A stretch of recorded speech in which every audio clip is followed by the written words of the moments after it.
আপনার ওয়াইফাই থেকে যদি কোনো ডিভাইসকে রিমুভ করতে চান তাহলে কিভাবে করবেন? প্রথমে প্লে স্টোরে যাবেন, যাওয়ার পরে ফাইন্ড নেটওয়ার্ক টুলস অ্যাপটি ডাউনলোড করবেন।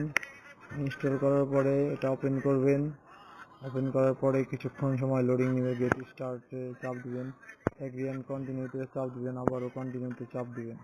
দেওয়ার পরে অ্যালাউ অপশনে ক্লিক করে দিবেন, সাইন মিতে ক্লিক করবেন। সাইন মিতে ক্লিক করার পরে গুগল কন্টিনিউ উইথ গুগলে দিবেন।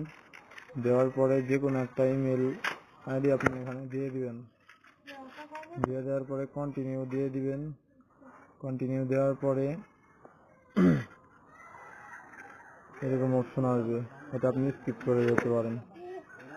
স্কিপ, তারপরে দিবেন স্ক্যান কারেন্ট নেটওয়ার্ক, আপনি যে নেটওয়ার্কটা চালাচ্ছেন সেটা।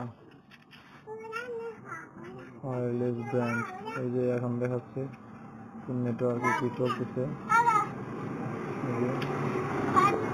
এখান থেকে আপনি এই যে যেটা ডিসকানেক্ট করবেন সেটার উপরে চাপ দিবেন।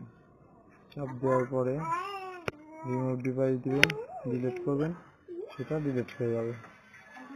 এভাবে আপনি আপনার ওয়াইফাই থেকে যে কোনো আইডি রিমুভ করতে পারবেন। ধন্যবাদ। আসসালামু আলাইকুম।